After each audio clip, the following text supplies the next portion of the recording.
Lecture 431 में उसकी अकड़ को पिघला दूंगी। अभिमान की हंसी एकदम से गायब हो गई। उसने शिवाय की ओर देखकर कहा, अंडरस्को पापा, आप अच्छे से जानते हैं इस रिश्ते का कोई वजूद नहीं है। न मैं शादी करना चाहता हूँ, न आराध्या शादी करना चाहती है और न ही अनिरुद्ध आराध्या को रघुवंशी फैमिली की बहू बनाना चाहता है। फिर आप मेरे पीछे क्यों पड़े हुए हैं? ये शादी करके आप 2 जिंदगियां बर्बाद कर देंगे। मैं अब भी कह रहा हूँ, आप कहेंगे तो मैं घुटनों के बल बैठकर आराध्या से माफी मांग लूंगा, लेकिन मुझे इस रिश्ते में मत फंसाइए। समझने की कोशिश कीजिए पापा, मैं नहीं कर पाऊंगा। शिवाय अपने बेटे की बात अनसुनी कर वहां से पार्किंग एरिया की ओर आ गया। अभिमान भी अपनी बातों को समझाता हुआ अपने पापा के पीछे पीछे पार्किंग एरिया में आ गया। शिवाय ने जैसे ही गाड़ी का गेट खोला, अभिमान शिवाय के सामने जाकर हल्के गुस्से में बोला, अंडरस्को पापा, आप सुन भी रहे हैं मैं क्या कह रहा हूँ? आप मेरी जिंदगी बर्बाद कर रहे हैं। क्या आपने इसी दिन के लिए मुझे पैदा किया था? ये सुनते ही शिवाय गुस्से में चिल्लाया, अंडरस्को अभिमान। अभिमान एकदम से शांत हो गया। उसे समझ आ गया कि शायद उसने अपने पापा को हट कर दिया। शिवाय ने अभिमान को उंगली दिखाते हुए कहा, अंडरस्को आज के बाद तुम्हारे मुंह से ये सब नहीं सुनना चाहता। मैं चाहूँ तो आराध्या की शादी युग से भी कर सकता हूँ, कृष से भी कर सकता हूँ, और अगर वो दोनों भी आराध्या से शादी नहीं करेंगे तो शौर्य के बेटे से भी कर सकता हूँ। लेकिन तुमसे करना चाहता हूँ, और क्यों करना चाहता हूँ इसके पीछे बहुत बड़ा रीजन है जो मैं तुम्हें नहीं बता सकता। मैं उन दोनों भाई बहनों को हमेशा के लिए अपनी आंखों के सामने रखना चाहता हूँ, और उसके लिए तुम्हें आराध्या से शादी करनी जरूरी है। सिर्फ इसलिए नहीं क्योंकि मैं उस लड़की को रघुवंशी मेंशन में रखना चाहता हूँ, इसलिए भी क्योंकि तुमने उसकी जिंदगी बर्बाद की और मैं चाहता हूँ तुम ही उसकी जिंदगी संवारो। इतना कहकर शिवाय फिर से गाड़ी में बैठने लगा। अभिमान ने एक बार फिर अपने पापा को रोकते हुए कहा, अंडरस्को ये कोई तरीका नहीं है पापा, मैं खुश नहीं रह पाऊंगा। शिवाय ने अभिमान की ओर देखकर इस बार प्यार से बोला, अंडरस्को अगर तुम आराध्या के साथ खुश नहीं रहे तो मैं वादा करता हूँ तुम दोनों का डिवोर्स मैं खुद करवाऊंगा। इतना कहकर शिवाय वहां एक और मिनट नहीं रुका और गाड़ी में बैठकर चला गया। अभिमान को अपने कानों पर यकीन नहीं हो रहा था। उसके पापा उसे पहले दिन से ही शादी का प्रेशर बना रहे थे और अब इतने कॉन्फिडेंस से डिवोर्स की बात बोलकर चले गए। शिवाय गाड़ी चला रहा था और उसके कानों में फिर से एक आवाज गूंज रही थी, अंडरस्को शिवाय सर, मेरे बच्चों का ध्यान रखना। मैं अपने बच्चे आपके हवाले करके जा रहा हूँ। मुझे आपसे कुछ और नहीं चाहिए, बस मेरे बच्चे और मेरी वंदना दोनों का ख्याल रखना। मेरी वंदना को जब पता चलेगा कि मैं कभी वापस नहीं आऊंगा तो वो टूट जाएगी। मेरी वंदना का ख्याल रखना। शिवाय को जैसे ही ये आवाजें सुनाई दे रही थी, शिवाय का दिमाग खराब हो रहा था। उसने अपनी गाड़ी की स्पीड और बढ़ा दी थी। वहीं दूसरी तरफ देव और सरगम बंगले पर पहुंच गए थे, जिसे सरगम ने अनाथ आश्रम में बदल दिया था। दोनों ही अंदर आए तो वहां बहुत सारी लड़कियां इधर उधर चक्कर लगा रही थी। सरगम ने उन लड़कियों को देखकर कहा, अंडरस्को तुम आज स्कूल नहीं गई? वो लड़कियां एक साथ बोली, अंडरस्को दीदी आज तो छुट्टी है ना।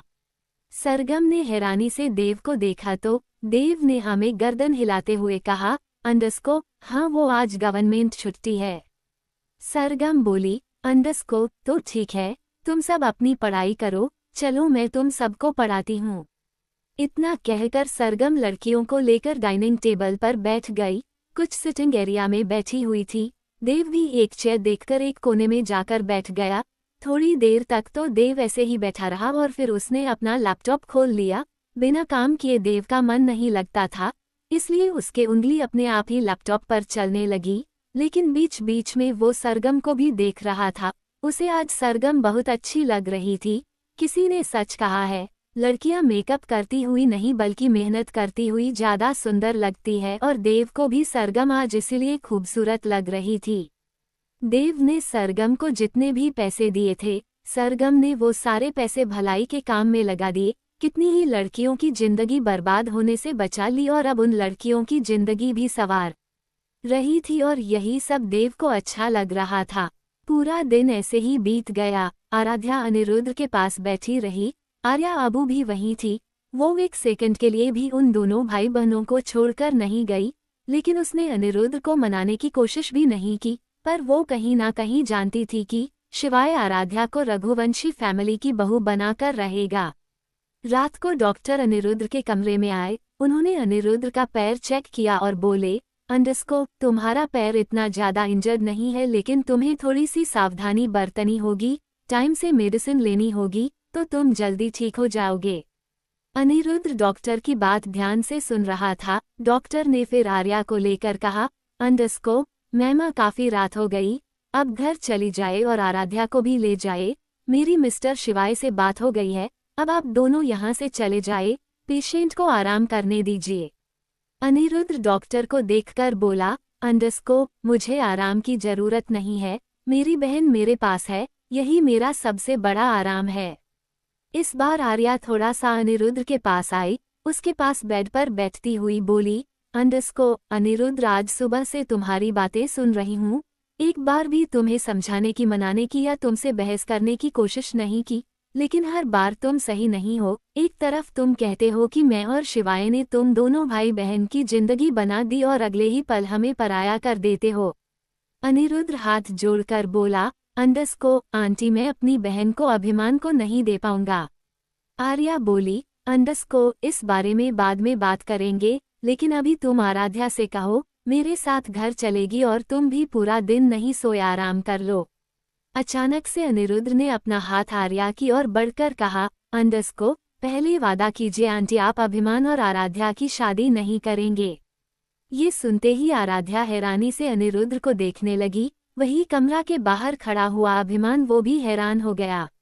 आर्या भी अनिरुद्ध को देख रही थी। अनिरुद्ध ने एक बार फिर कहा, अंडरस्कोप, वादा कीजिए आंटी की आप अभिमान और आराध्या के रिश्ते की बात नहीं करेंगे, इन दोनों की शादी नहीं होगी। मैं अपनी बहन को अभिमान को नहीं देना चाहता, वादा कीजिए, अगर आप वादा करेगी तो मैं अपनी बहन को आपके साथ जाने के लिए मना लूंगा।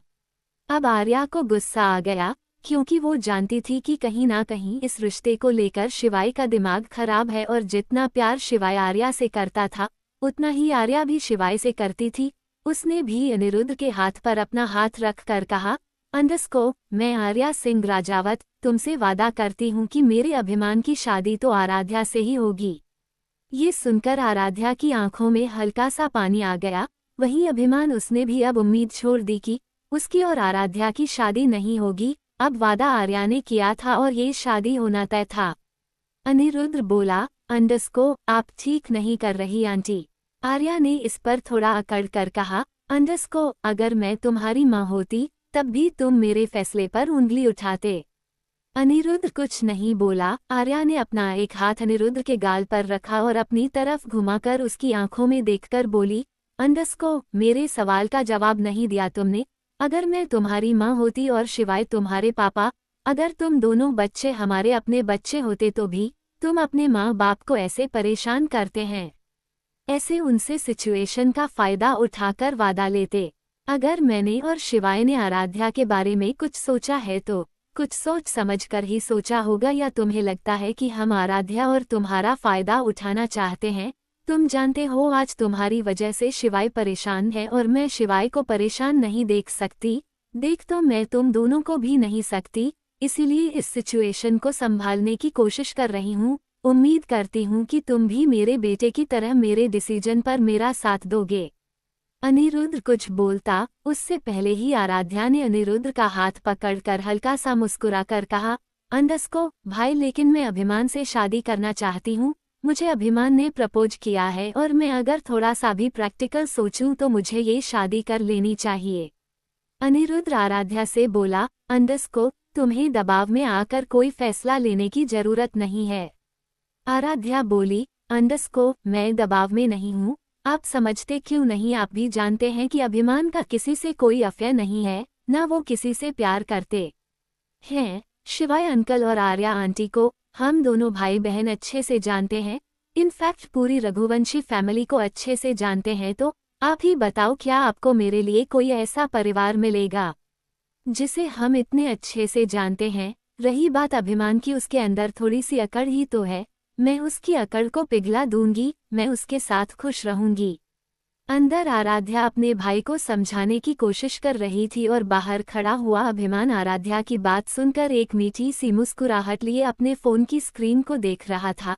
उस स्क्रीन में आराध्या की फोटो थी। अभिमान सबके सामने चाहे कुछ भी बोल ले, लेकिन मन ही मन कहीं ना कहीं आराध्या से प्यार करता था, बस उस बात को एक्सेप्ट नहीं करता था और पता नहीं शादी के बाद भी इस बात को एक्सेप्ट करता या नहीं। करीब 1 घंटे बाद अभिमान ड्राइव कर रहा था। आर्या उसके बराबर में बैठी थी और आराध्या पीछे। आराध्या एकदम गुमसुम हो गई थी। फ्रंट मिरर में अभिमान आराध्या का चेहरा देख रहा था। उसे कहीं ना कहीं आराध्या के लिए बुरा लग रहा था, लेकिन वो तो खुद इतनी बड़ी प्रॉब्लम में फंसा हुआ था।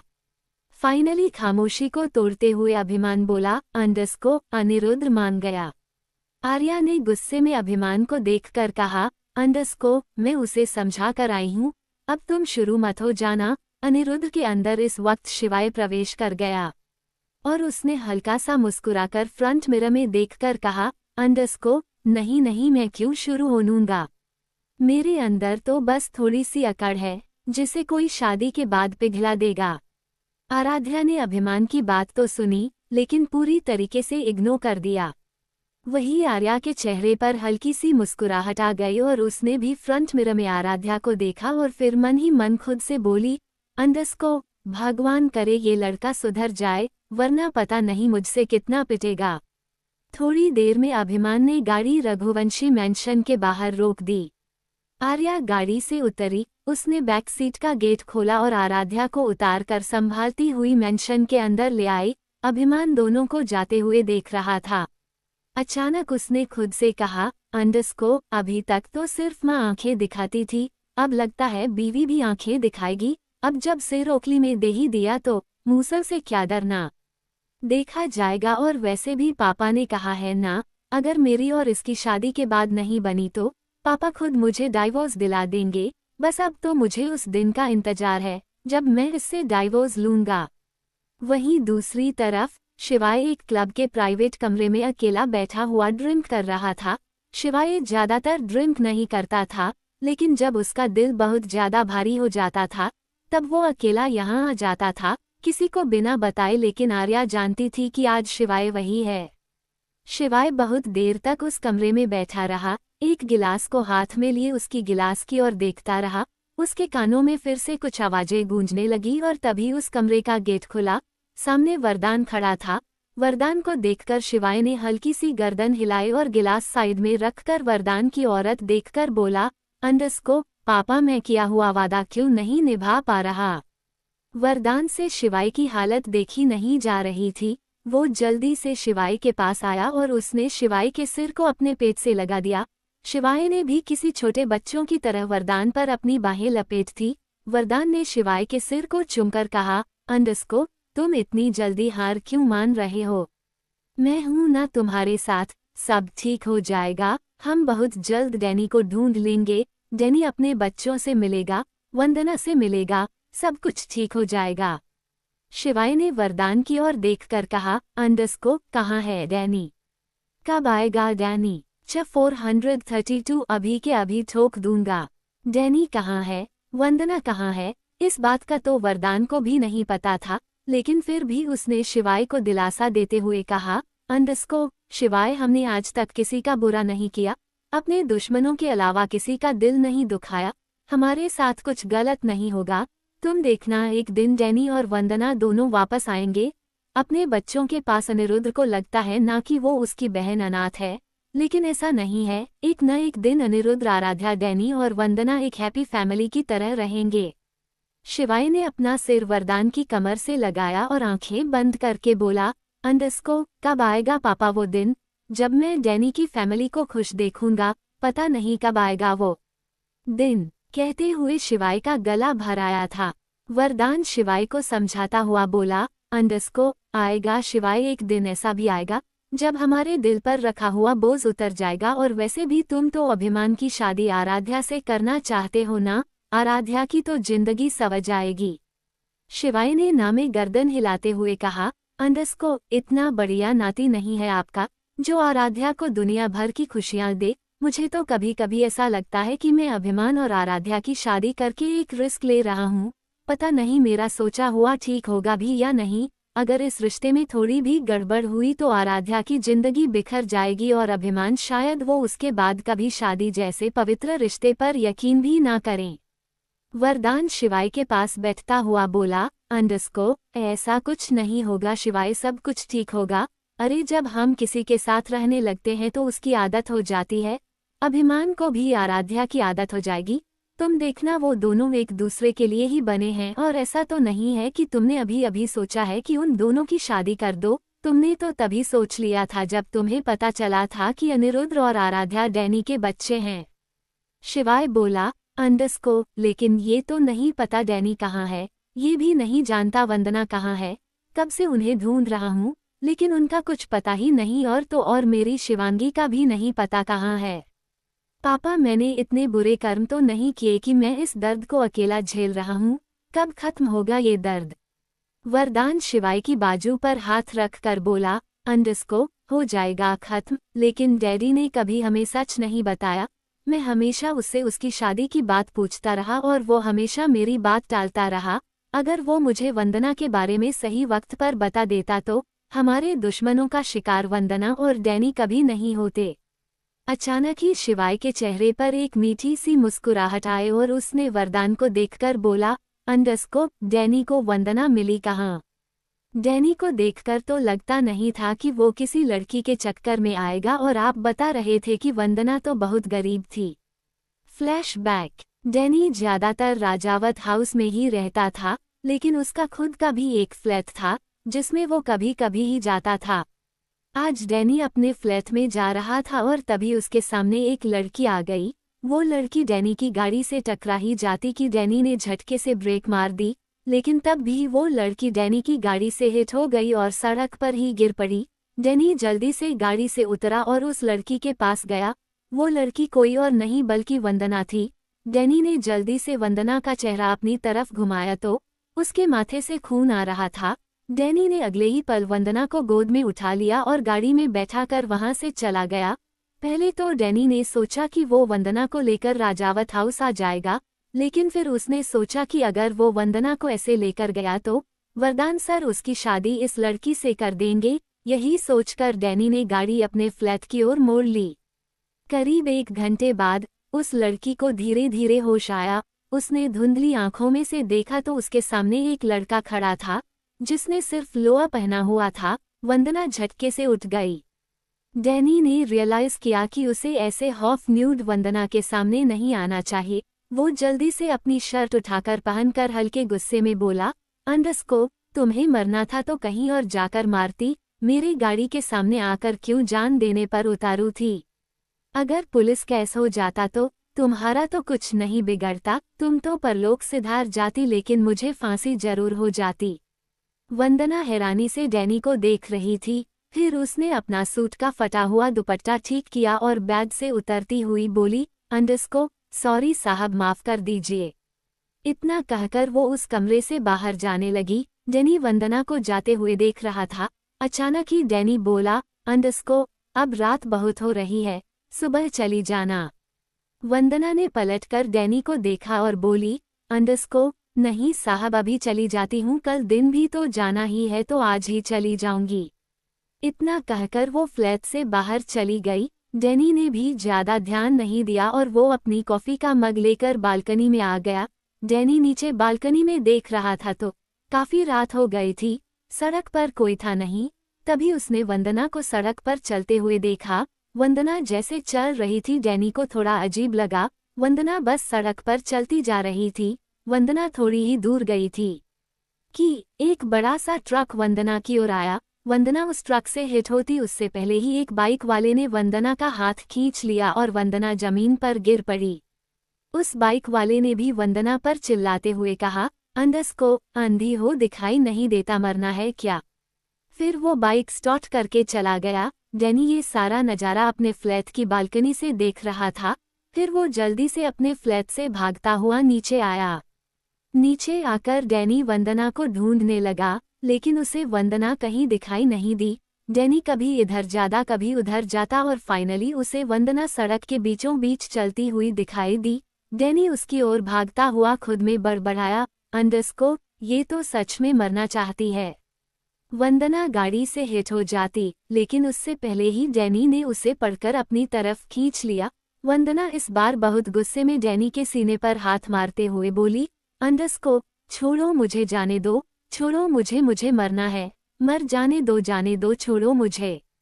वंदना बुरी तरीके से डैनी के सीने पर मेरी जा रही थी। डैनी को गुस्सा आ गया, उसने खींचकर एक चांटा वंदना की गाल पर जड़ दिया और वंदना सड़क पर जा गिरी।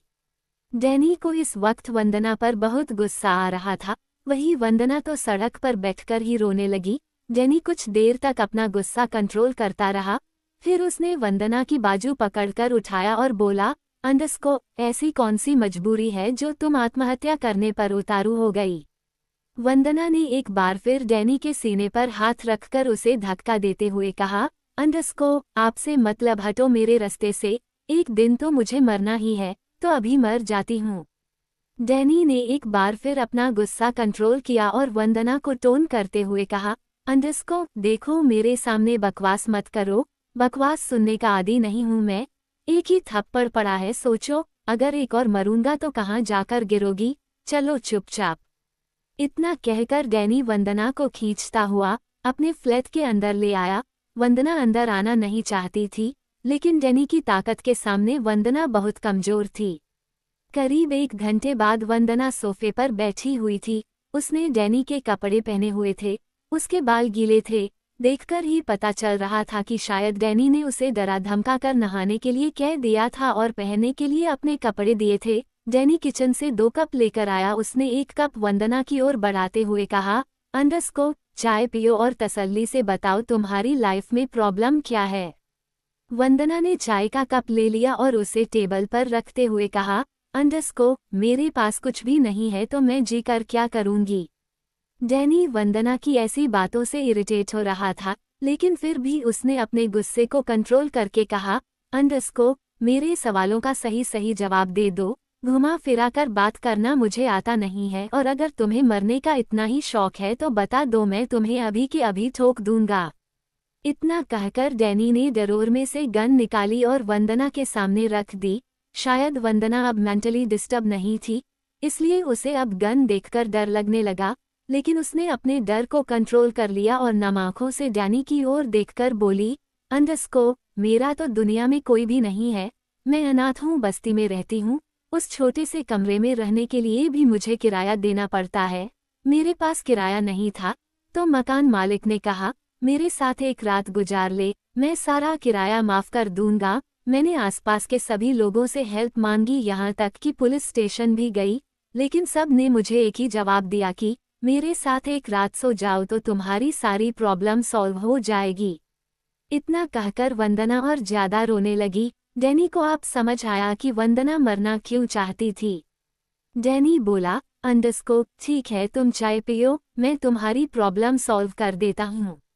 वंदना हैरानी से डैनी को देखकर बोली, अंडरस्कोप कैसे सॉल्व करेंगे? 1 महीने का किराया दे देंगे, 2 महीने का किराया दे देंगे, उसके बाद क्या? उसके बाद तो मकान मालिक फिर से मुझे सताएगा, मुझे यहाँ वहाँ हाथ लगाएगा, मेरा रास्ता रोककर खड़ा हो जाएगा। आपको कुछ पता भी है, दुकानदार मुझे उधर भी नहीं देते, सब गंदी नज़र से देखते हैं। कहकर वंदना फिर से रोने लगी। डैनी बोला, अंडरस्कोप देखो यार मेरे सामने रो मत, मैं लड़कियों को रोते हुए नहीं देख सकता और ना ही मुझे लड़कियों को चुप करवाना आता है, इसलिए प्लीज शांत हो जाओ।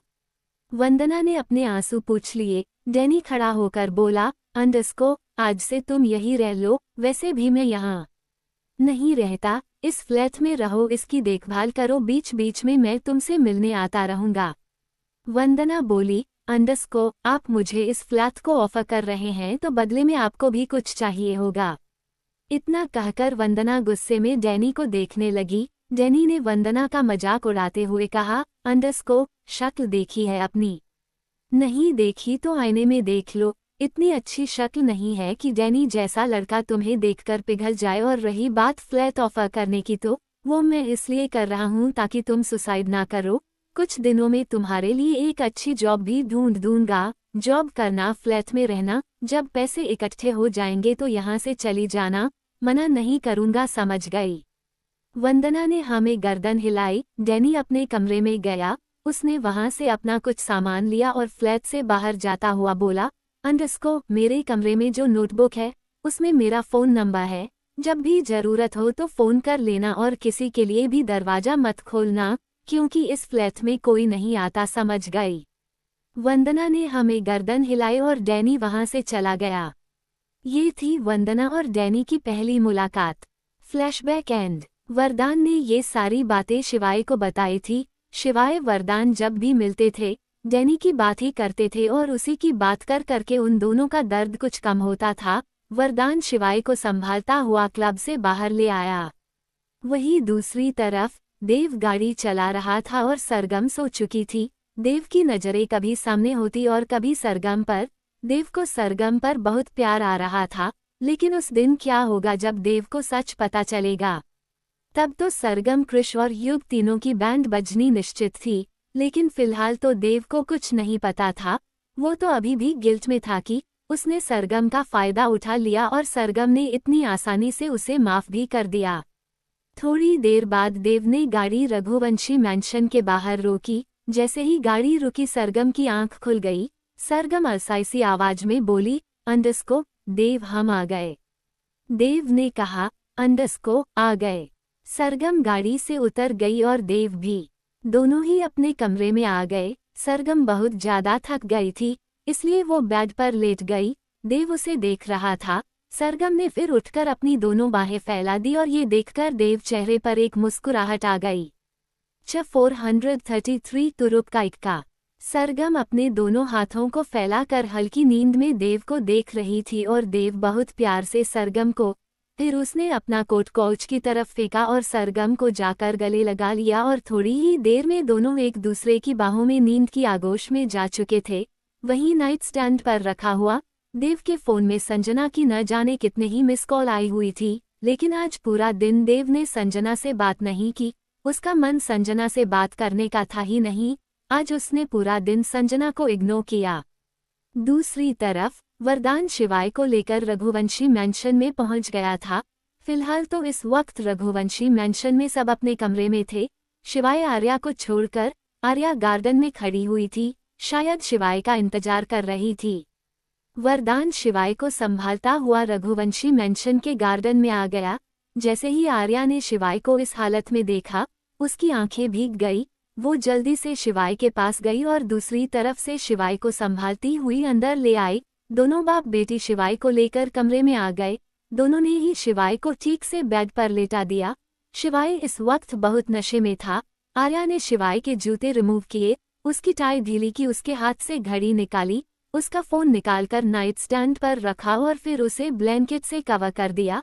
आर्या ने नम आंखों से वरदान को देखकर बोली, अंडस्को, पापा ये कब तक चलेगा? क्या कभी कुछ सही नहीं होगा? क्या मैं शिवाय को हमेशा ऐसे ही टूटे हुए देखती रहूंगी? कहते हुए आर्या भी रो पड़ी। वरदान ने आर्या के आंसू साफ करते हुए कहा, अंडस्को, ऐसा नहीं कहते बेटा, सब कुछ ठीक हो जाएगा, लेकिन सब कुछ वक्त आने पर ही ठीक होता है। मैं तुम्हें दूसरों का एग्जाम्पल नहीं देता, लेकिन मेरा और अपनी माँ का ही देख लो। तुम्हारी माँ तो मेरा इंतजार कर रही थी और आखिर में मैं और तुम्हारी माँ मिल भी गए। ऐसे ही वंदना और डैनी भी मिलेंगे, लेकिन तुम्हें सब्र से काम लेना होगा। अगर तुम रोने लगोगे तो शिवाय को कौन संभालेगा? आर्या रोती रोती अपने पापा के सीने से जा लगी। वरदान ने आर्या को संभालते हुए कहा, अंडस्को, बस बच्चे इतना नहीं रोते देखना, सब कुछ ठीक होगा, तुम बस खुद को मजबूत कर लो। आर्या रोते रोते बोली, अंडस्को, मैं तो खुद को मजबूत कर लूं, लेकिन अभिमान हमारी बातें क्यों नहीं समझता? उसे क्यों नहीं समझ आता कि उसके माँ बाप बहुत परेशान है? उसे अपने माँ बाप की परेशानी कम करनी चाहिए, लेकिन वो तो अकड़ में रहता है। वरदान आर्या को चुप करवाता हुआ बोला, अंडस्को, ऐसा नहीं है हमारा अभिमान, तुम अभिमान को कुछ ज्यादा ही डराती हो। ये क्यों भूल जाती हो कि अभिमान तुम्हारा और शिवाय का ही खून है और कहीं ना कहीं उसके अंदर भी अच्छायां है, बस वो आराध्या को पसंद नहीं करता। बाप बेटी बहुत देर तक बातें करते रहे। आर्या ने भी अपना सारा दुख वरदान को सुना दिया और शिवाय रघुवंशी मैंशन में किसी से अपने दिल की बात नहीं करता था। लेकिन उसके और वरदान के बीच कोई तो ऐसा रिश्ता था कि शिवाय अपने सारे दिल की बात वरदान को बता देता था। वरदान ने थोड़ी देर तक अपनी बेटी को संभाला और फिर उस कमरे से चला गया। जैसे ही वरदान कमरे से बाहर निकला, अभिमान से टकरा गया। अभिमान ने वरदान को देखकर कहा, अंडस्को, नानू आप यहाँ। वरदान ने अपना एक हाथ अभिमान के सिर पर रखकर कहा, अंडस्को, क्यों मैं यहाँ नहीं आ सकता? अभिमान बोला, अंडस्को, बिल्कुल आ सकते हैं। इनफैक्ट मैं तो चाहता हूँ कि आप नानी को लेकर यही रहने लगे, ताकि मैं भी सीनियर सिटीजन का रोमांस देखूं। ये सुनते ही वरदान ने हैरानी से अभिमान को देखा और अभिमान के चेहरे पर हल्की सी मुस्कुराहट आ गई। वरदान बोला, अंडस्को, अभिमान मेरी एक बात मानोगे? अभिमान ने ना में गर्दन हिलाते हुए कहा, अंडस्को, नहीं नानू, आप जो बात बोलना चाहते हो हम पहले ही भाप चुका हूँ। आप भी यही कहोगे ना कि मैं आराध्या से शादी कर लूँ? तो मैं कर रहा हूँ आराध्या से शादी। अब प्लीज बार बार आराध्या का जिक्र करके मुझे परेशान मत करो। वरदान बोला, अंडस्को, अभिमान, मैंने दुनिया देखी है और आज अपने एक्सपीरियंस से तुम्हें एक बात कहता हूँ। जिस आराध्या के नाम से तुम जल जाते हो, जिस आराध्या को तुम अपने साथ बर्दाश्त नहीं कर सकते, इस आराध्या के लिए तुम मजनू ना बने तो अपने नानू का नाम बदल देना। इतना कहकर वरदान वहां से चला गया और अभिमान हैरानी से अपने नानू को जाते हुए देख रहा था। दूसरी तरफ संजना शॉपिंग मॉल पहुंच चुकी थी। उसके हाथ में देव का दिया हुआ कार्ड था और वो बहुत प्यार से देव के कार्ड को देख रही थी। आज संजना ने सोच लिया था कि वो जी भर कर शॉपिंग करेगी। संजना ने बहुत सारी शॉपिंग की, बहुत सारी ड्रेस, बैग, परफ्यूम, बैंगल्स, पता नहीं क्या क्या ले लिया। संजना फिर कार्ड को देखकर बोली, अंडस्को, आज तो मैंने 5 लाख की शॉपिंग तो आराम से कर ली होगी। कोई बात नहीं, मेरा होने वाला पति तो बहुत अमीर है। इतना कहकर वो खुश होती हुई शॉपिंग बैग्स लेकर काउंटर पर पहुंची। सेल्स गर्ल ने वो सारे बैग्स एक साइड रखे और संजना को देखकर बोली, अंडस्को, मैम आप पेमेंट कैसे करेगी? संजना ने बड़े एटीट्यूड से अपने बैग में से देव का कार्ड निकाला और सेल्स गर्ल के हाथ में थमा दिया। सेल्स गर्ल ने उस कार्ड को बिलिंग मशीन में लगाकर देखा तो वो कार्ड काम नहीं कर रहा था। सेल्स गर्ल ने एक बार संजना को देखा, जो मुस्कुराकर उसे ही देख रही थी। सेल्स गर्ल ने एक बार फिर बिलिंग मशीन में कार्ड लगाकर देखा, लेकिन कार्ड काम नहीं कर रहा था। सेल्स गर्ल ने कार्ड संजना को देते हुए कहा, अंडस्को, मैम ये काम नहीं कर रहा, आप दूसरा दे दीजिए। संजना हैरानी से सेल्स गर्ल को देखने लगी और फिर बोली, अंडस्को, तुम क्या यहाँ नहीं आई हो? क्या तुम्हें कार्ड उसे करना नहीं आता? देखो हो जाएगा। सेल्स गर्ल ने एक बार फिर कार्ड को मशीन में लगाकर देखा, लेकिन इस बार भी कार्ड ने काम नहीं किया। सेल्स गर्ल बोली, अंडस्को, मैम ये सच में काम नहीं कर रहा। संजना हैरान हो गई। उसने कार्ड ले लिया, फिर से सेल्स गर्ल को देखकर बोली, अंडस्को, लगता है कोई प्रॉब्लम है, मैं अभी सॉर्ट आउट कर देती हूँ। इतना कहकर संजना से थोड़ा दूर चली गई और सेल्स गर्ल किसी और के शॉपिंग बैग्स कलेक्ट करने लगी। संजना ने देव को कॉल किया। 2 बार रिंग जाने के बाद देव ने फोन रिसीव कर लिया। संजना हल्के गुस्से में बोली, अंडस्को, देव, भला ये क्या बात हुई? तुमने मेरे हाथ में कार्ड थमा दिया, लेकिन ये यूज तो हो ही नहीं रहा। मैंने अपने लिए एक ड्रेस ली थी, लेकिन ये तो काम ही नहीं कर रहा। देव, जो कि ऑफिस में बैठा था, उसने हैरानी से अपने फोन को देखा और बोला, अंडस्को, संजना, मैंने तुम्हें सही कार्ड दिया है, तुम उसे ठीक से यूज करो और जितनी शॉपिंग करनी है कर लो। संजना थोड़ा सा मुंह बनाते हुए बोली, अंडस्को, देव, मुझे शॉपिंग नहीं करनी और ना ही कुछ खरीदना है। मैंने तो पहले ही तुमसे कार्ड नहीं लेना चाहती थी, लेकिन तुमने तो जबरदस्ती मेरे हाथों में कार्ड थमा दिया। अब मुझे यहाँ बहुत इंसल्ट फील हो रही है। तुम जानते भी हो मैं शॉपिंग मॉल में हूँ, अब मुझे कुछ नहीं खरीदना। इतना कहकर संजना फोन कट करने लगी और तभी देव बोला, अंडस्को, नहीं नहीं रुको, तुम कौन से मॉल में हो मुझे बताओ। मैं अभी आता हूँ, मैं तुम्हारी पेमेंट करूँगा, तुम्हें जो जो खरीदना खरीद लो। संजना के चेहरे पर एक शातिर सी मुस्कान आ गई। संजना जानबूझकर सुलगती हुई बोली, अंडस्को, मैं डायमंड मॉल में हूँ, अगर तुम आना चाहते हो तो आ जाओ, वरना मैं चली जाती हूँ। देव बड़े प्यार से बोला, अंडस्को, तुम रुको, मैं आता हूँ और तुम्हारी शॉपिंग भी करवा दूंगा, समझी? अब रोना बंद करो, मैं 10 मिनट में आता हूँ। इतना कहकर देव ने फोन कट कर दिया और संजना के चेहरे पर एक मीठी सी मुस्कुराहट आ गई। देव ने अपना लैपटॉप बंद किया और कोट उठाकर केबिन से बाहर जाने लगा, बिना ये देखे कि उसके छोटे चाचू और उसका भाई दोनों ही उसे देख रहे हैं। कृष्ण ने युग को देखा, युग के चेहरे पर एक मुस्कुराहट आ गई। युग बोला, अंडरस्को, तो फाइनली वक्त आ गया है तुरुप का इक्का फेंकने का। कृष के चेहरे पर भी एक मुस्कुराहट आ गई और तभी युग ने अपना फोन निकाला और किसी को कॉल किया। वहीं दूसरी तरफ संजना मॉल में खड़ी होकर देव का इंतजार कर रही थी और तभी उसके सामने एक लड़का आया जिसकी उम्र करीब 24-25 साल होगी। वो लड़का दिखने में काफी हैंडसम था। उसके बाल ब्राउन कलर के थे, उसकी आंखें ब्लू कलर की, 6 फुट हाइट मॉडल जैसी बॉडी। उसने सिंपल सा लोअर शर्ट पहना हुआ था और इसमें दो राय नहीं थी कि वो लड़का दिखने में काफी हैंडसम था।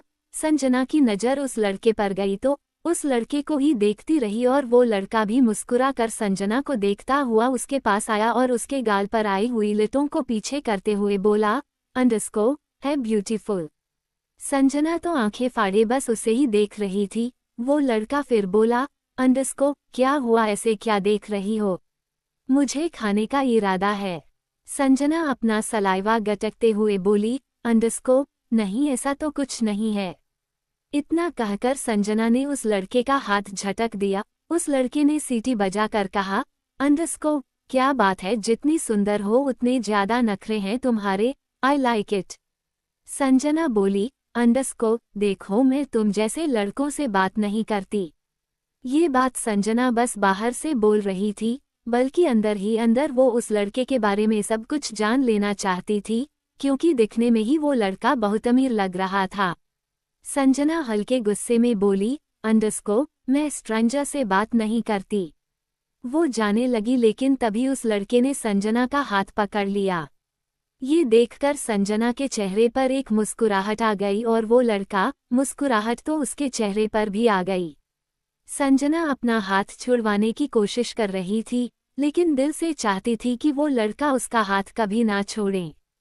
उस लड़के ने भी संजना का हाथ खींचा और उसे काउंटर पर ले जाता हुआ बोला, अंडरस्को चलो तुम्हारी पेमेंट में कर देता हूँ। इतना कहकर उसने अपनी जेब में से एक कार्ड निकाला और सेल्स गर्ल को दे दिया।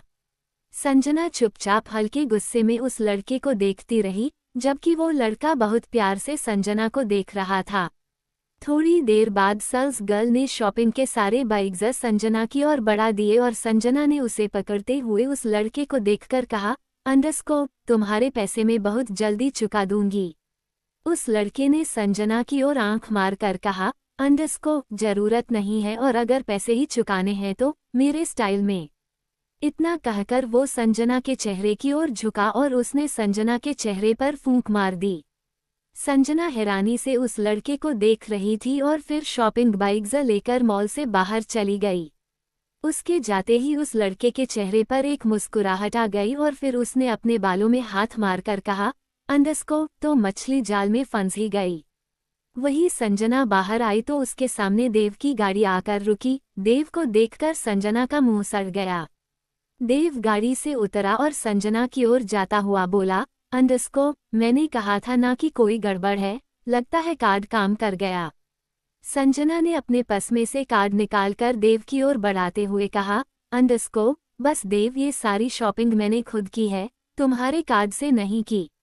इतना कहकर उसने कार्ड देव के हाथों में थमा दिया और गुस्से में वहां से जाने लगी। देव संजना के पीछे जाता हुआ बोला, अंडरस्को संजना तो इसमें गुस्सा होने वाली क्या बात है, कोई प्रॉब्लम हो गई होगी, मैं कल तक चेक करवा दूंगा।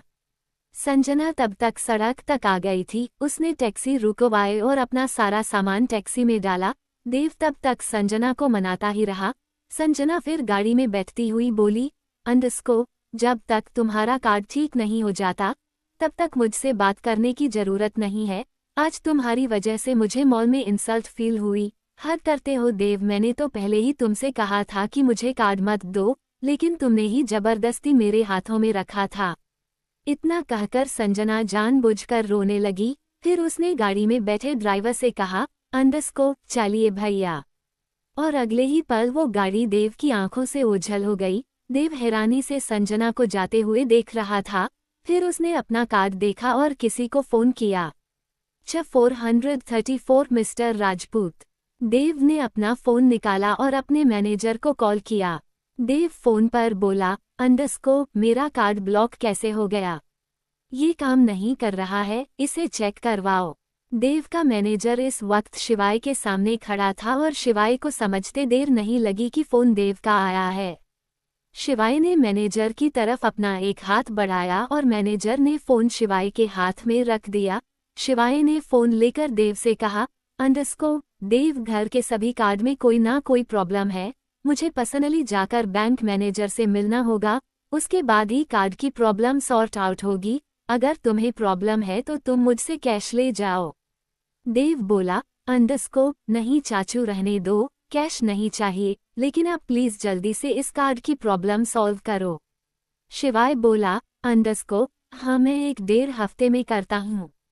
ये सुनते ही देव ने हैरानी से कहा, 1-1.5 हफ्ता चाचू, इतना लेट क्यों?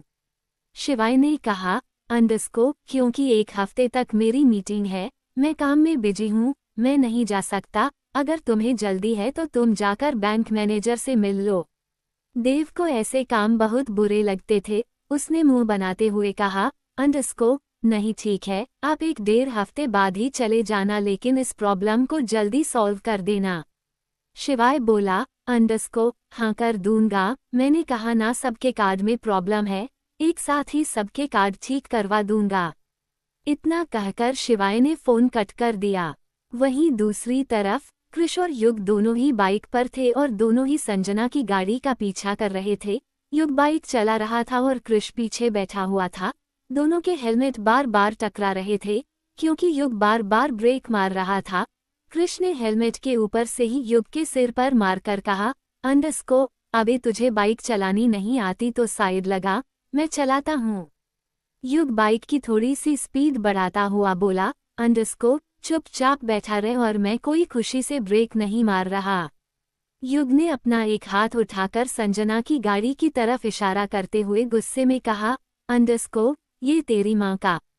युग इतना ही बोल पाया था कि कृष ने एक और पंच उसके कमर पर जड़ दिया। युग अपनी कमर थोड़ा सा सीधा करते हुए बोला, अबे गाली नहीं दे रहा था, बस ये कह रहा था कि ये ड्राइवर ढंग से गाड़ी नहीं चला रहा और जिस वजह से मुझे ब्रेक मारनी पड़ रही है।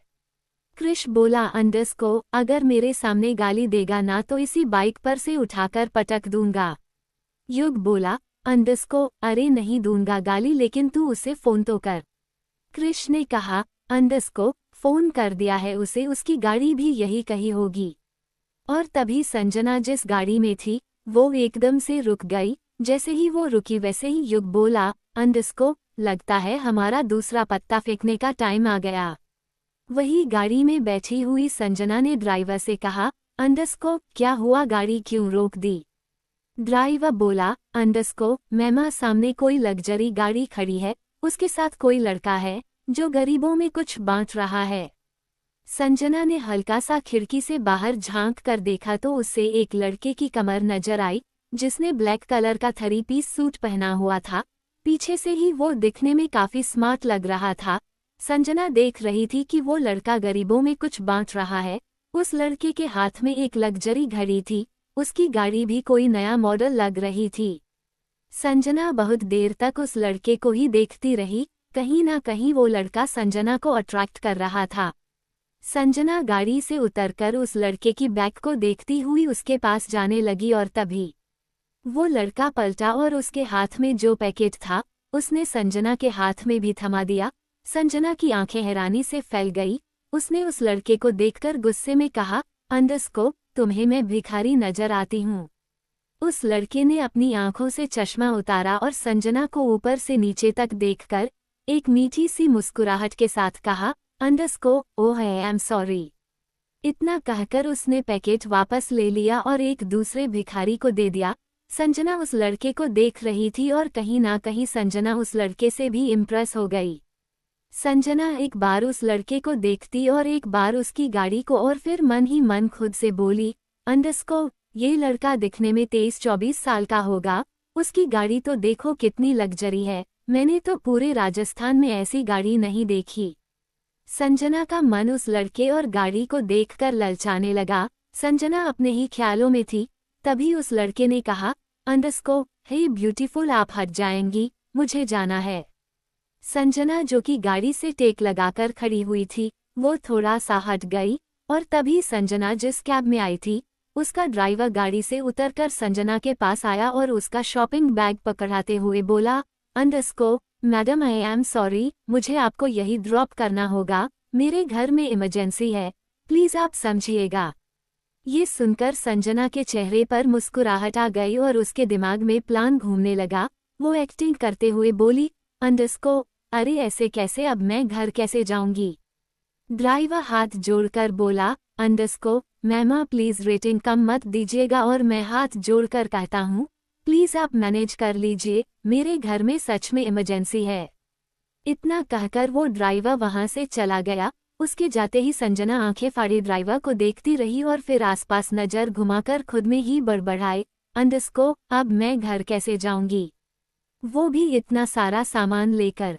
और तभी उस लड़के ने संजना को ऑफर देते हुए कहा, अंडरस्को, हे ब्यूटीफुल, अगर तुम्हें प्रॉब्लम ना हो तो मैं तुम्हें घर छोड़ सकता हूँ। संजना उस लड़के को देखकर थोड़ा सा इतराते हुए बोली, अंडरस्को, नो थैंक्स, मैं खुद चली जाऊंगी। इतना कहकर वो फिर से इधर उधर देखने लगी ताकि वो किसी ऑटो या टैक्सी को रोकने की एक्टिंग कर सके, लेकिन तभी उस लड़के ने कहा, अंडरस्को, देखिए, चलिए मैं आपको छोड़ देता हूँ, आप अकेली हैं और ये एरिया ठीक नहीं है, चलिए मैं छोड़ देता हूँ। संजना उस लड़के को देखकर बोली, अंडरस्को, ठीक है, लेकिन इससे ये मत समझना कि मैं तुमसे इम्प्रेस हो गई। उस लड़के ने नामे गर्दन हिलाते हुए कहा, अंडरस्को, नहीं ब्यूटीफुल, मैं बिल्कुल ये नहीं सोचूंगा कि आप मेरे बारे में सोच रही हैं और आप मेरे साथ जाना चाहती हैं और मुझे ऑफर देने की कोशिश कर रही है, मैं बिल्कुल नहीं सोचूंगा, प्लीज चलिए मैं आपको छोड़ देता हूँ। संजना की आंखों में चमक आ गई और उस लड़के ने संजना के लिए गाड़ी का गेट खोला और संजना ने बैक सीट पर अपने सारे शॉपिंग बैग्स रख दिए। वो लड़का गाड़ी चला रहा था और संजना उसे बहाने से देख रही थी। इसमें दो राय नहीं थी कि वो लड़का बहुत स्मार्ट था और दिखने में किसी अमीर बिजनेसमैन का बेटा लग रहा था। संजना उससे बात करना चाहती थी लेकिन बात नहीं कर रही थी। उसे लग रहा था कि अगर वो बात करेगी तो वो लड़का उसे चेपू समझेगा। संजना कुछ सोचने लगी और तभी वो लड़का बोला, अंडरस्को, क्या नाम है आपका। संजना की आंखों में एक बार फिर चमक आ गई क्योंकि उस लड़के ने सामने से उसका नाम पूछा था। संजना थोड़ा सा फेक एटीट्यूड दिखाती हुई बोली, अंडरस्को, संजना। उस लड़के ने एक बार संजना की ओर देखा और फिर एक कातिलाना मुस्कुराहट के साथ कहा, अंडरस्को, बहुत प्यार नाम है। संजना बोली, अंडरस्को, थैंक यू। उस लड़के ने फिर कहा, अंडरस्को, वैसे आपका घर और कितनी दूर है। संजना बोली, अंडरस्को, यहाँ से सीधी जाकर राइट ले लीजिए, वही मेरा घर है। संजना की कहने पर उस लड़के ने गाड़ी को मोड़ दिया और थोड़ी ही देर में गाड़ी संजना के घर के बाहर खड़ी थी। ये घर संजना का नहीं था, बल्कि संजना ने जिस बूढ़े आदमी को डाइवोर्स दिया था उस आदमी का था। संजना के घर के बाहर उस आदमी की नाम पटेल भी लगी हुई थी जिसमें लिखा था कुशल अग्रवाल। वो लड़का गाड़ी से उतरा और उसने दूसरी तरफ जाकर संजना के लिए गेट खोला। संजना तो फूली नहीं समा रही थी। वो तो यही सोचती थी कि उस लड़के से दोस्ती कैसे करें, लेकिन वो लड़का तो खुद ही संजना को कंफर्ट करने की कोशिश कर रहा था। उस लड़के ने फिर बैक साइड से शॉपिंग बैग्स निकाले और संजना को देते हुए कहा, अंडरस्को, लीजिए आपका घर आ गया। संजना बोली, अंडरस्को, थैंक यू वेरी मच, अगर आप नहीं होते तो मैं उस रोड पर ही फंस जाती। उस लड़के ने एक मीठी सी मुस्कुराहट के साथ कहा, अंडरस्को, अब मैं चलता हूँ। इतना कहकर वो लड़का जैसे ही अपनी गाड़ी में बैठने को हुआ, उसने अपनी गाड़ी का टायर देखा जो पंचर हो चुका था। उस लड़के ने अपनी गाड़ी पर जोर से पैर मारकर कहा, अंडरस्को, ओह शिट। और तभी संजना आगे आकर बोली, अंडरस्को, क्या हुआ मिस्टर। और तभी उस लड़के ने संजना की बात को पूरा करते हुए कहा, अंडरस्को, मिस्टर राजपूत। संजना बोली, अंडरस्को, या मिस्टर राजपूत, क्या हुआ। मिस्टर राजपूत ने कहा, अंडरस्को, मेरी गाड़ी का टायर पंचर हो गया। इट्स ओके, तुम टेंशन मत लो, मैं मैनेज कर लूंगा। संजना बोली, अंडरस्को, मिस्टर राजपूत टेंशन कैसे ना लूं? आपने मेरी इतनी मदद की और अब आपकी गाड़ी का टायर पंचर हो गया। आई एम सो सॉरी, ये सब मेरी वजह से हुआ। मिस्टर राजपूत ने कहा, अंडरस्को, नहीं, आपकी वजह से कुछ नहीं हुआ है, आप जाइए, मैं मैनेज कर लूंगा।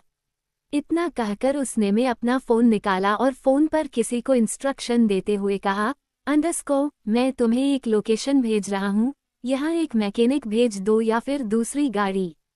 इतना कहकर मिस्टर राजपूत ने पहले किसी को लोकेशन भेजी और फिर संजना को देखकर कहा, अंडरस्को, अब जाइए, मैकेनिक आता ही होगा। संजना बोली, अंडरस्को, ऐसे कैसे चली जाऊं? मेरी वजह से आपका टाइम वेस्ट हुआ, आप चलिए ना मेरे साथ। जब तक आपकी गाड़ी नहीं आती तब तक मेरे साथ बैठिए, मैं आपको कॉफ़ी बनाकर पिलाती हूँ, इसके बीच थोड़ी बातें हो जाएगी।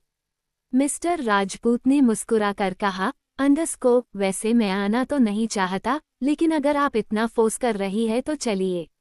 संजना के चेहरे पर मुस्कुराहट आ गई और वो मिस्टर राजपूत को लेकर अंदर आने लगी और तभी मिस्टर राजपूत की नज़र उस नेम प्लेट पर गई जिस पर कुशल अग्रवाल लिखा हुआ था।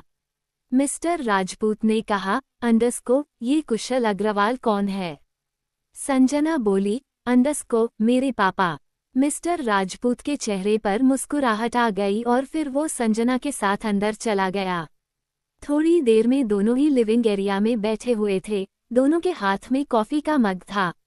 संजना कॉफ़ी का एक सीप लेकर मन ही मन बोली, अंडरस्को, इसे कैसे पटाओ, इसकी तो गाड़ी भी मुझे करोड़ों की लग रही है, एक बार ये हाथ में आ गया तो मेरे तो वारे न्यारे हो जाएंगे। वैसे भी देव तो उस सरगम के पीछे पागल होता जा रहा है, उसका तो कार्ड भी काम नहीं करता, लेकिन मैंने भी ना देव के पीछे कितना टाइम वेस्ट कर दिया।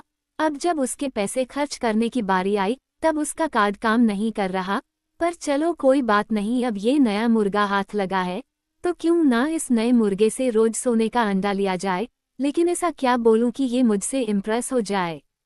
संजना सोच ही रही थी, तभी मिस्टर राजपूत ने कहा, अंडरस्को, आप कॉफ़ी काफ़ी अच्छी बनाती है, आई लाइक इट। आप जानती है, मैं सिर्फ अपनी माँ के हाथ की कॉफ़ी पीता हूँ, उसके बाद अगर मुझे किसी की कॉफ़ी पसंद आई है तो वो आप है। वैसे आप करती क्या है?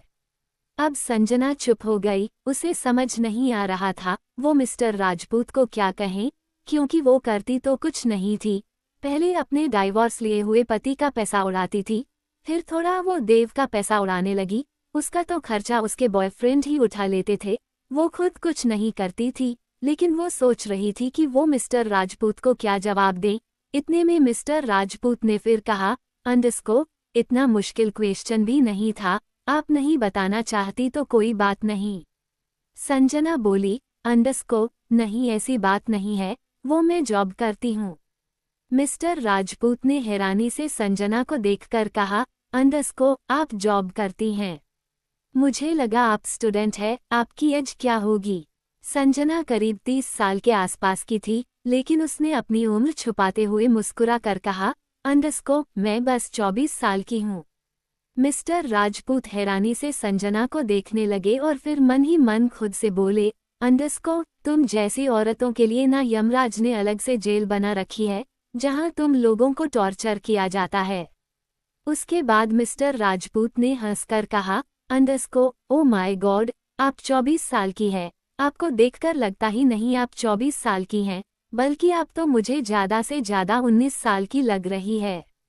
ये सुनते ही संजना के चेहरे पर मुस्कुराहट आ गई और उसके गाल लाल हो गए। 435 बदमाशों की टोली।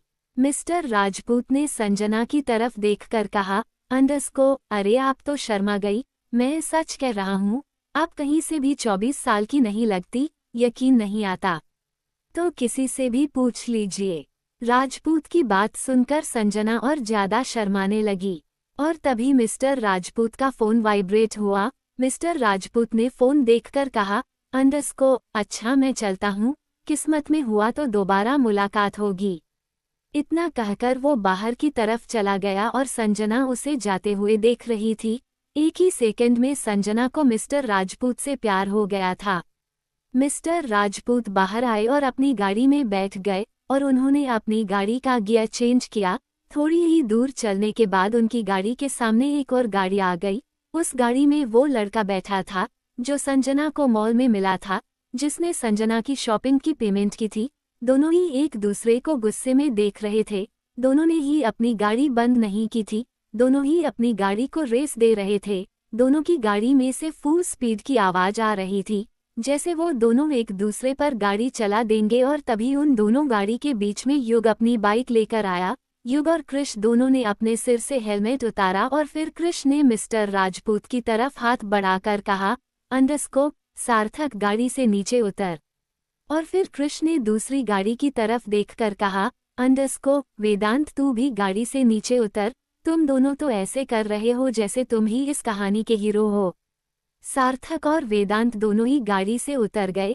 इतने में युग और कृष ने भी बाइक साइड में लगा दी।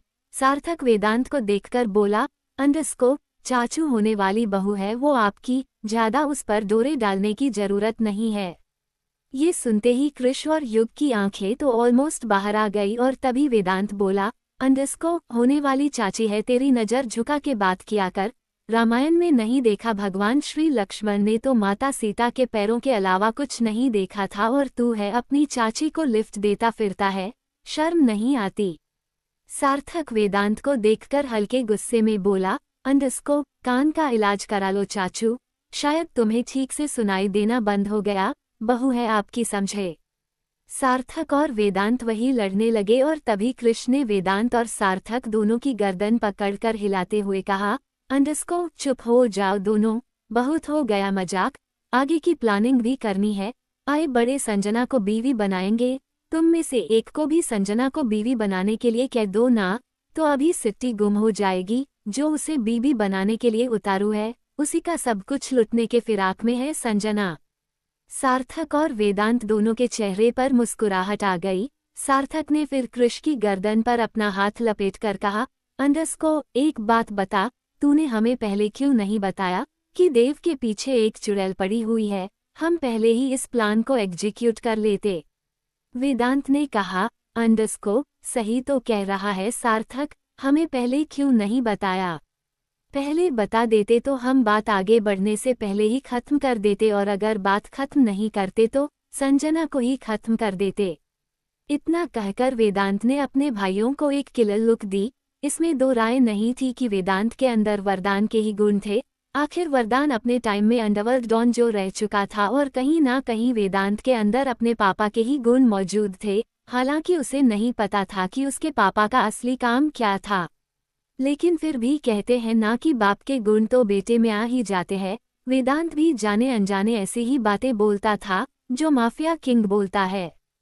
कृष ने वेदांत और सार्थक दोनों के सामने हाथ जोड़ते हुए कहा, अंडरस्कोप भाई बख्श दो हमें, पहले क्यों नहीं बताया, तब क्यों नहीं बताया। अरे मुझे भी 2 महीने पहले ही पता चला है, जब मुझे पता चला तो मैंने युग को बताया। कृष की बात सुनकर युग ने हमें गर्दन हिला दी। सार्थक बोला, अंडरस्कोप अच्छा छोड़ो अब ये बताओ आगे क्या करना है।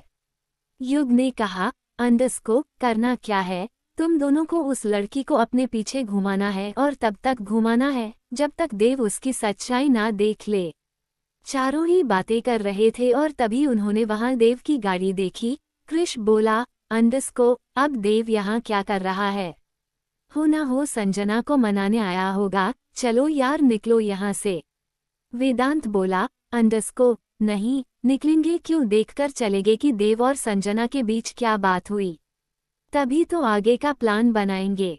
वेदांत की बात सबको सही लगी, लेकिन फिलहाल चारों अपनी अपनी गाड़ियों में बैठे और वहां से चले गए ताकि देव उन्हें वहां ना देख ले।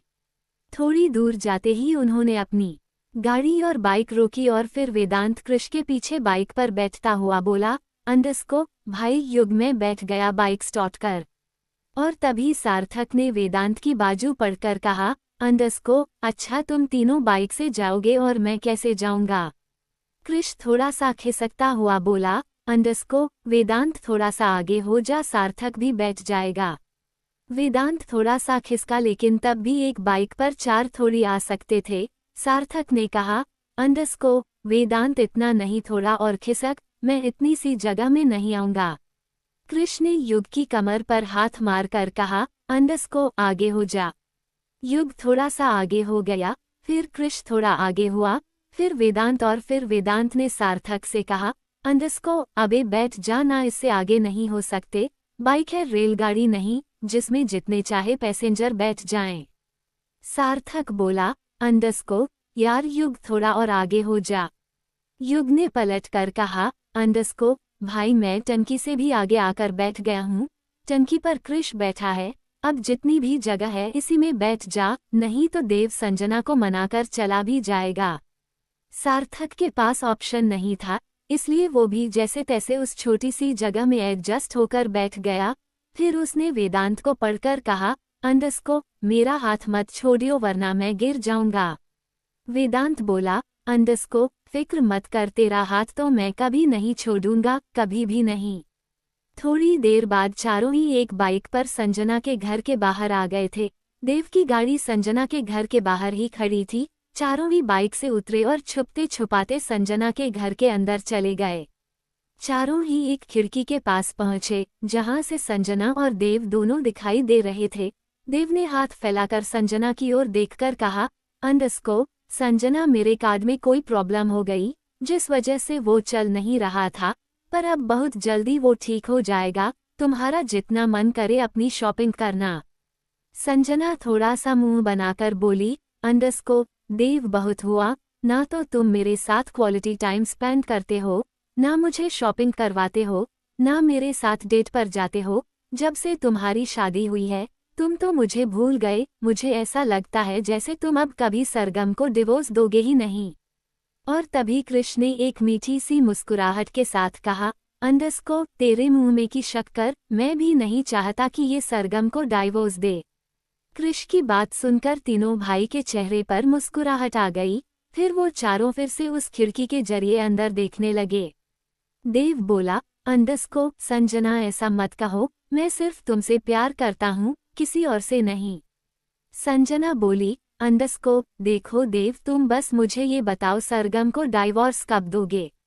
देव ने कहा, अंडरस्को संजना ऐसा नहीं होता, जब मैंने सरगम से शादी की थी तब तुमसे पूछा था, तब तुमने कहा था कि हाँ तुम्हारी बीमारी ठीक हो जाएगी, मैं तब तक वेट कर लूंगी, अब तुम मुझसे ऐसे क्वेश्चंस नहीं कर सकती। देव और संजना के बीच जमकर लड़ाई हुई और बाहर खड़ी हुई बदमाशों की टोली का हंस हंसकर बुरा हाल था। आवाज तो कोई नहीं निकाल रहा था, लेकिन चेहरे से पता चल रहा था कि उन्हें कितनी हंसी आ रही है। आखिर उनका प्लान सक्सेसफुल जो हो गया था। वो सब तो यही चाहते थे कि देव और संजना के बीच लड़ाई हो और ब्रेकअप हो जाए, और उन्होंने दोनों के बीच लड़ाई भी करवा दी थी। चारों ही बिना म्यूजिक के नाच रहे थे।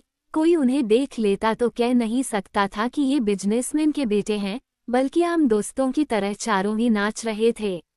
थोड़ी देर बाद देव गुस्से में वहां से चला गया। देव के जाते ही बदमाशों की टोली भी वहां से निकल गई। दूसरी तरफ अनिरुद्ध की तबीयत काफी हद तक ठीक हो गई थी। आज उसे डिस्चार्ज मिलने वाला था। आराध्या अनिरुद्ध के पास ही थी और अभिमान ही उसे अस्पताल लेकर आया था, क्योंकि शिवाय ने उसे कहा था। थोड़ी देर बाद एक नर्स कुछ पेपर लेकर उस कमरे में आई और अभिमान की तरफ उन पेपर को देते हुए बोली, अंडरस्को सर ये डिस्चार्ज के पेपर है, आप साइन कर दीजिए। अभिमान ने उन पेपर पर साइन कर दिए। तब तक आराध्या ने अनिरुद्ध का सामान एक बैग में पैक कर दिया। फिर वो अनिरुद्ध को संभालती हुई बाहर ले जाने लगी, लेकिन तभी अनिरुद्ध का बैलेंस बिगड़ने लगा। अनिरुद्ध गिर जाता, लेकिन दूसरी तरफ से अभिमान ने उसे संभाल लिया। अनिरुद्ध ने गुस्से में अभिमान को देखा, लेकिन अभिमान के चेहरे पर कोई भाव नहीं थे। उसने अनिरुद्ध की हेल्प करने के लिए अनिरुद्ध को पकड़ लिया था। फिर आराध्या और अभिमान दोनों ही मिलकर अनिरुद्ध को अस्पताल से बाहर ले आए। थोड़ी देर बाद अभिमान ने गाड़ी अनिरुद्ध और आराध्या के फ्लैट के अपार्टमेंट में रोकी। पूरे रास्ते किसी ने किसी से कोई बात नहीं की, और बात करते भी क्या, तीनों ही एक दूसरे की शक्ल देखकर खुश नहीं थे। अभिमान अपने पापा के कहने पर ये सब कर रहा था। आराध्या अभिमान के प्रेशर में अभिमान को झेल रही थी। अभिमान गाड़ी से उतरा, फिर वो अनिरुद्ध को संभालते हुए लिफ्ट तक ले आया। पीछे पीछे आराध्या भी सामान लेकर आ गई। अभिमान ने अनिरुद्ध को संभालते हुए बेड पर बैठा दिया। आराध्या ने भी अपने हाथ में पकड़े हुए बैग को एक तरफ रखा और अनिरुद्ध को देखकर बोली, अंडरस्को भाई अब आप थोड़ा आराम कर लो, तब तक मैं आपके लिए कुछ बनाकर लाती हूँ। आराध्या वहां से चली गई। उसके जाते ही अनिरुद्ध ने अभिमान को देखकर कहा, अंडरस्को तुम तो हम दोनों भाई बहन की शक्ल भी देखना नहीं चाहते, तो तुम मेरी बहन से शादी क्यों करना चाहते हो? अनिरुद्ध ने मुस्कुराकर कहा, अंडरस्को क्योंकि तेरी बहन मुझे पसंद आ गई। अनिरुद्ध के लिए ये गाली से ज्यादा कुछ नहीं था। उसकी आंखों में गुस्सा उतर आया। जबकि अनिरुद्ध को ऐसे देखकर अभिमान के चेहरे पर मुस्कुराहट आ गई। अभिमान एक चेयर लेकर आया। उसने अनिरुद्ध के सामने चेयर रखी और उसके ऊपर बैठता हुआ बोला, अंडरस्को क्या हुआ, सच हजम नहीं हो रहा? भाई मैं सही कह रहा हूँ, मुझे तेरी बहन पसंद आ गई, तभी तो मैंने उसे प्रपोज कर दिया और देखो अपने माँ बाप को भी मना लिया। अनिरुद्ध गुस्से में अभिमान को देख रहा था। अभिमान ने मुस्कुराकर कहा, अंडरस्को भाई तू इतना गुस्सा क्यों कर रहा है? इतना गुस्सा तेरी सेहत के लिए ठीक नहीं। अनिरुद्ध ने अपने गुस्से को कंट्रोल किया और बोला, अंडरस्को मुझे सच सच बताओ तू मेरी बहन से शादी क्यों करना चाहता है? अगर तुझे मुझसे या मेरी बहन से प्रॉब्लम है तो बता दे, मैं अपनी बहन को लेकर यहाँ से चला जाऊंगा, लेकिन अगर तूने मेरी बहन की जिंदगी खराब करने की सोची तो मैं तुझे जान से मार दूंगा। अभिमान ने हंसकर कहा, अंडरस्को मैंने अभी कहा ना इतना गुस्सा ठीक नहीं, और तुझे ऐसा क्यों लगता है कि मैं तेरी बहन की जिंदगी खराब करूंगा? मैं तो तेरी बहन को बहुत प्यार करूंगा और तब तक प्यार करूंगा जब तक मेरा मन ना भर जाए। ये सुनते ही अनिरुद्ध हैरानी से अभिमान को देखने लगा और अभिमान के इरादे भाप भी गया। अचानक ही अनिरुद्ध ने आगे बढ़कर अभिमान का कॉलर पकड़ लिया और बोला, अंडरस्को बहुत हुआ, तू मेरी बहन से दूरी बना ले, वरना मैं सच में तुझे जान से मार दूंगा। तू मेरी बहन के साथ ऐसा नहीं कर सकता। अगर तेरी दुश्मनी है तो मेरे साथ है। तू अपना बदला मुझसे ले ले, मैं तुझे पलटकर वार भी नहीं करूंगा, लेकिन इन सब में मेरी बहन को घसीटने की जरूरत नहीं है। अभिमान को भी गुस्सा आ गया, क्योंकि अनिरुद्ध ने उसका कॉलर पकड़ा था। अभिमान ने अनिरुद्ध की आंखों में देखकर दांत पीसते हुए कहा, अंडरस्को मेरा कॉलर को हाथ लगाने की भी औकात नहीं है तेरी, और तू मेरा कॉलर पकड़ रहा है। इतना कहकर उसने अपने दोनों हाथ अनिरुद्ध के हाथ पर रखे और अपना कॉलर छुड़ा लिया।